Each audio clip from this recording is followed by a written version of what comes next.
Global happenings today. We communicate, we analyze global news. Stay tuned.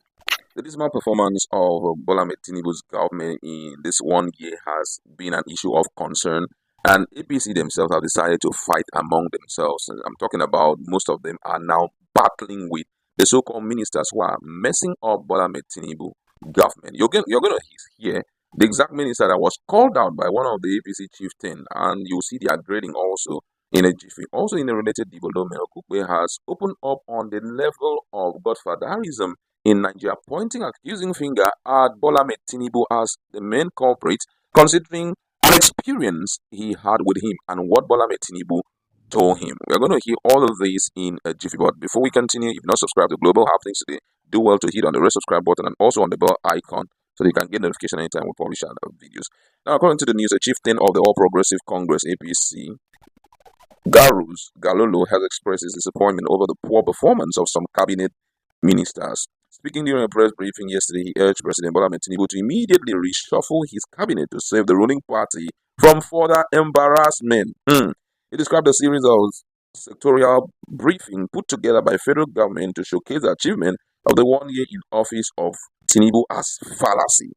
Gololo cited as an example the dry farming project presented by the Minister of Agriculture and Food Security, Senator Abubakar Kyari. Now, listen to what he has to say about the performance of the minister. He says, "We have taken our time to listen to all the papers presented, and without mincing words, I can tell you unequivocally that President Bola Tinubu assembled jokers, except Barrister Nyesom Wike, the Minister of FCT, and the Minister of Health, Mohammed Ali.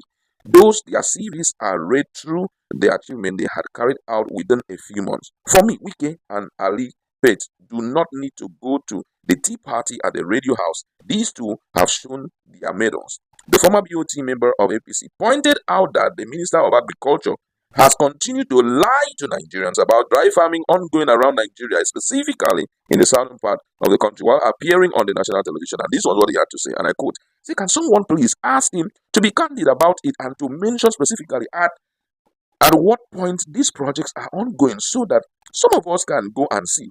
It has been all paperwork and rhetoric. While they take turns reading the wordsmith's job, the masses go to the market and struggle with the high prices of foodstuff. The Minister of Agriculture is from my zone, and I single him out because I supported his appointment not until he showed no capacity. The prices of fertilizer is nothing to mention now."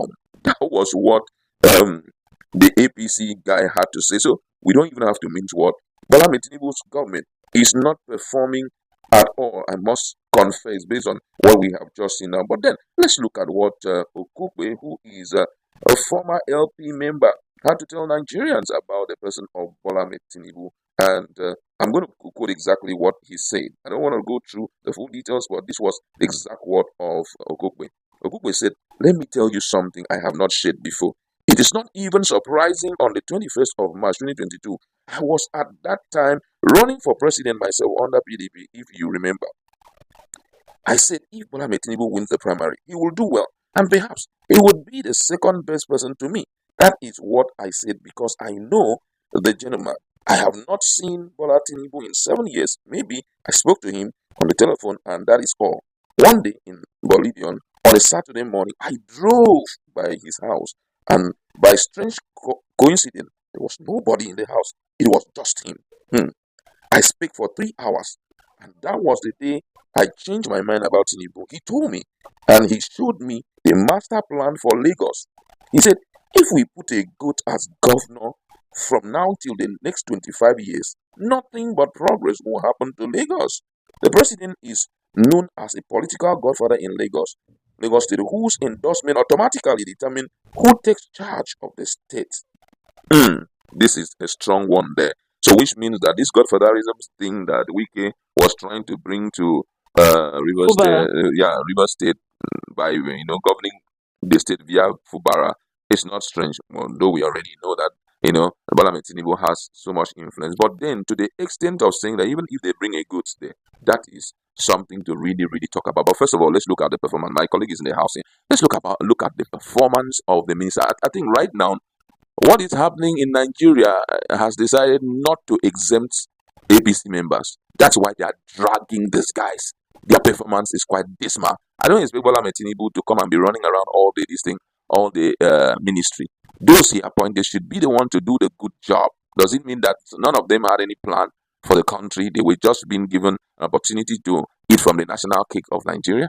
Well, it's a case of probably square pegs in round hole. But before now, Nigerians are really jubilating because at some point we're able to see some certain people in their fields, various fields, manning those positions. Typical example is Engineer David Umahi, the former governor of Ebonyi State, who happened to be an engineer. So him, taking charge of roads and all that makes a lot of great sense. But I'm surprised nobody has given him any accolades yet. Probably because he's running a billion-naira project. He has not done much, He goes around to check this project, but we've not seen anything Impactful. visible that he has come out with. Some of the bad roads, especially like Calabar Lagos Road, which ought to have there are much. so many, the East-West Road and all of that. There are Nothing much. has been done about it. That's what Obi was trying to say then, that they should look into some of these roads and go into another big elephant project. But that aside, the likes of Alaketu, who came out very promising, making it look as if when I go in there, all those mines they are stealing, all those gold, we're going to get more money. Nigeria does not need to borrow. He has nothing to offer. After Alake was even complaining that his life is on the line, and these guys are fat. I just smiled. I just wondering, and if they are to say let's reshuffle, I would have preferred someone like Yeso Wike there, to do so. But then, someone like Bola Tinubu would like to keep someone like Yeso Wike very close to him. Mhm. Don't forget that Yeso Wike here is not an APC member; he's a PDP member, and this is the same person who actually picked the ticket to run in PDP. So it's not far-fetched that he may change his mind to want to run in 2027. So it's always best to keep him quite close to you to understand the dynamics of what is going on around him.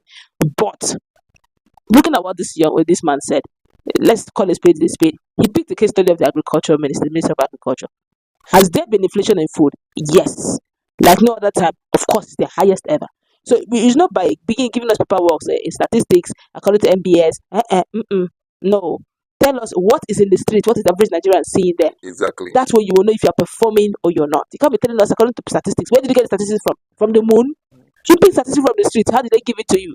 You're telling us you're doing well, but there's hunger, inflation everywhere, food prices. I have always been an advocate of this issue of relocating that thing called, or that ministry called Ministry of Agriculture, to the rural area. Those guys don't have any business to do here in the city. If you want to become an agricultural minister, please move to the rural area. That way you can feed the people. I mean, look at what is happening in the country. When last did he pay visit to the south, or southeast, or southwest, or in the northern part of the country? When last did he talk about mechanized farming? When that last did he push to ensure that things are happening? Having meetings with the Commissioner of Agriculture and say, what's the way forward in your individual state? Can I come in there and start something? When last did he do that? He has not done anything. I think Abuja is home. I mean, Abuja is home. That's what the president is complaining right now. He said, unfortunately, that all the governors and so-called ministers, everybody seems to be enjoying their stay in Abuja, which means Abuja is the safest place to be. And I mean, that's a clear indication that these guys are quite unserious and they are ready to watch his own government go down the drain. I feel that the reshuffling should not be a case of, let me move this minister down here. Sack some people, sack them. They are poor performers, they are jokers, that like that young man rightly said. They are jokers, you understand? You should do something about it. But then let's really just talk about the issue of Godfatherism. We can't rule it out except we are trying to be politically correct. Now, I want you to talk about it with consideration the fact that President Bola Tinubu is now the president of Nigeria. Now, he did that in Lagos State. Do you think that he can possibly do same in Nigeria, whereby nobody can become a president except he endorses it? That would be very, as they don't want to ask, except he's going to literally shut the mouth of everyone, which is almost impossible. Lagos is homogeneous to some extent in the sense that it's southwest, and from all that we see, if you must do anything, it has to come from power blocks in southwest. But this is Nigeria. Of course, the power comes from everywhere. The northerners are there dragging it 24/7, and for him to get his say, he needs to be able to hold the strong men from the north, strong men from the southeast, strong men from the south, all of them being loyal. It's to be a big tough nut to cry. I don't see them not being loyalty, because at some point they may be claiming loyalty. Look at Mr. Erufai, seriously very quiet and calm. No one knows his thought pattern. It could be towards the end of this whole tenure, you begin to see the real him. It's not something you can just hold on to, just like Lagos. It's going to be a difficult one, but I don't see him not trying. Okay, power is very nice, you know. I wouldn't want to let it go, but let's see how it plays out anyway. Global happenings today.